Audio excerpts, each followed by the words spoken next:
Good afternoon, everyone. David Silver, CEO of Instrumental Wealth. Matt Harbert, Chief Investment Officer. Today, we're here to talk about Q2 economic update, as well as answering some of the wonderful questions that came in from a lot of you through social media as to what's going on with the economy and inflation and some of those things. So, Matt, lots going on in Q2 of this year. Give us a quick overview of all the things that took place in Q2. Sure. Well, a lot of the issues in the second quarter were really just a continuation of the issues that we saw over the first quarter of the year. Primarily inflation and Fed policy and interest rates and how the market has reacted to many of these issues. So when we look at inflation, we've certainly had a much higher inflation rate than we had expected. The numbers came out yesterday with the headline at 9.1% and the core rate at 5.9%.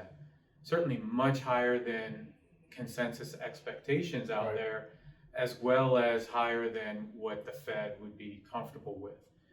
And that really leads to the Fed and their interest rate policy, which has caused them to become much more hawkish than had expected as well. They've already increased the target to the Fed funds rate 150 basis points this year. And by their estimates, they expect to raise another 175 basis points by the end of the year. On top of that, they have also started their quantitative tightening. In fact, they're really just at the beginning of quantitative tightening. Starting in September, they're actually going to double the amount of their tightening. So that will also have an impact on interest rates going forward. In fact, the interest rates so far have already seen effects from this policy, with the 10-year Treasury rate up 139 basis points already year to date. We've seen the 30-year mortgage rate up to 5.3% right now, and at one point over the quarter had actually crept up on 6%. And we're seeing it in the yield curve as well. The yield curve has significantly flattened over the last 6 months. And even in the intermediate 10 to 2 year period, it's inverted slightly. And what we're seeing by the markets is the markets have started to correct a little bit, obviously in effect of the higher interest rates, the headwinds from that, as well as the high inflation numbers. And it's really been across the board in the different asset classes, with large cap US equities correcting nearly 20% so far, and developing equities have corrected 15%, and emerging markets 12%. And in times like this, usually you see the fixed income markets start to be a safe haven. So when the equity markets are correcting, you see a flight over to safety, and you see positive numbers in the bond markets. But that hasn't been the case here. They're obviously seeing effects from the increase in interest rates, and they're down over 4% just over the last quarter as well.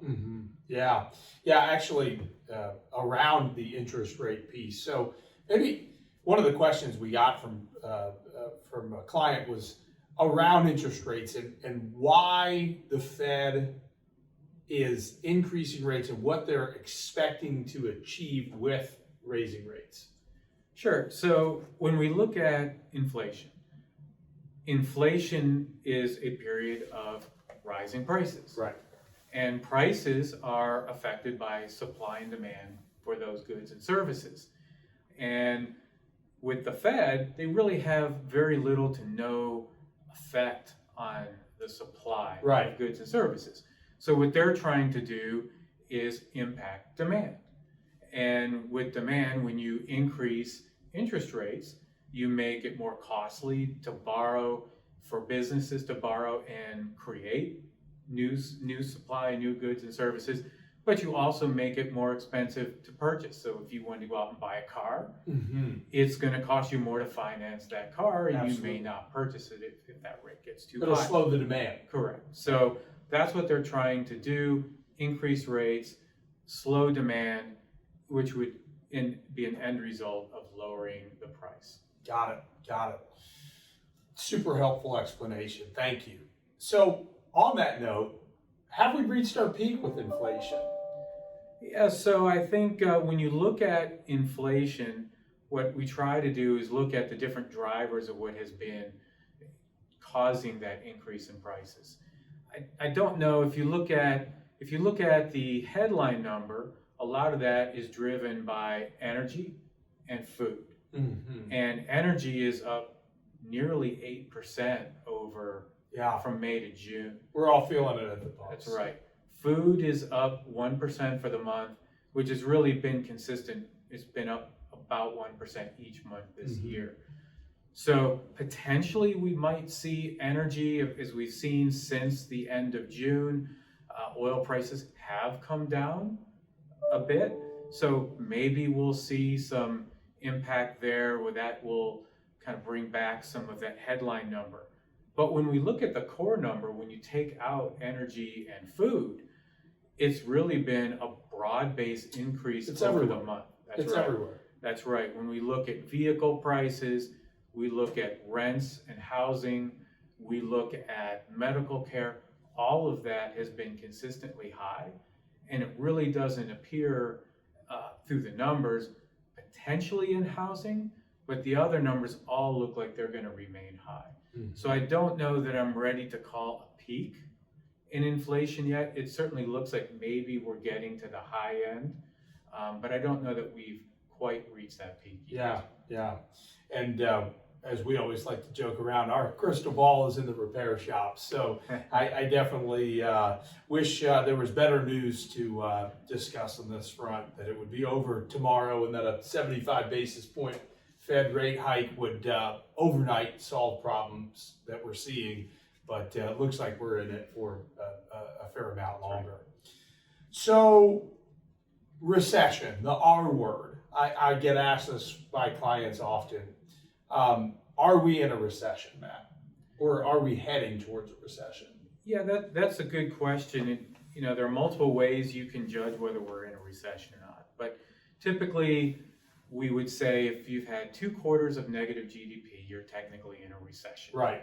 And we did have a negative quarter the first quarter this year. So that certainly increases our probability that we would hit a technical recession if we also have a negative quarter for the second quarter. That being said, a lot of the impacts over the first quarter were driven by particularly the trade gap. And we had a big widening in the trade gap over that first quarter, which interestingly enough was driven by a very strong domestic demand relative to other nations around the world. So really our strong domestic economy drove a metric that put us into a negative GDP. Now that demand has been slowing, so that trade gap had a significant narrowing over this quarter. So that impact is going to be much more muted. So it's unlikely that that's going to drive that number negative. And then if you look at other metrics in the economy, while they are slowing, they are still showing expansionary territory. So our base case scenario at this time isn't that we're in a current recession, but I do think that we're likely to see one sometime over the next 12 months. Right. Yeah, and I think we had talked a little bit about some of the manufacturing numbers. Maybe you could speak a little bit about the ISM numbers that you've seen there. Sure. So the ISM numbers, it's a survey that comes out looking at both the service industries and the manufacturing industries, and they come in with a number that can be either over 50 or under 50. Over 50 is considered expansionary, and under 50 is considered contractionary in the economy. And that number has been, over the last several months, been declining. So it's getting close to that 50 number, but as of now, it is still above 50. So it still puts us in an expansionary number. So those numbers, again, show the economy is slowing, but not necessarily contracting yet. Got it. Understood. Thank you. So lastly, we get asked by clients, what should I be doing right now? If I have excess cash that's sitting on the sidelines, or I have a surplus in my monthly budget, should I be doing anything different with my investing, or is now a good time to put money in the market? Sure. Well, I don't really want to try to time the market and tell you that we've reached a bottom of the market. However, I will say, as we talked earlier, we've seen significant correction in the markets, which has also resulted in valuations coming much closer to the historical averages. So whether it's at the bottom, we still feel that, in the short term, we're probably going to be a little bit more neutral to maybe seeing a little bit more decline. However, if you look over the longer term, maybe 5 to 10 years out, we're probably going to look back at this time, and if we had taken some of that excess cash and put that to work, we're probably going to be pretty happy we did so now after such a correction in the market. Absolutely. And I think this goes to some of the conversations that we have with our clients every day, which is around their financial planning. And I think that the biggest thing that we try to drive home is making sure that your financial plan really dictates that decision, right? Oftentimes, depending on what your goals are, your investments really need to be correlated to those goals. So if it's a retirement goal and you're in your 40s and your goal is to retire at 62, 65, 67, certainly I think now's a good time to be thinking about allocating some of that capital or cash that you have on the sidelines. So Matt, this has been extremely helpful, and I know I always appreciate your insights as well as our clients. So thank you for sharing some of your wisdom and expertise with our clients. And if there's any questions around any of the topics that were covered here, or if there's other questions that you have, please send us a message through social media, hop on our website at instrumentalwealth.com, schedule some time with one of our advisors or your advisor. And we appreciate your time and attention and look forward to our next discussion 3 months from today. Thanks, everybody, and have a great day. Thank you.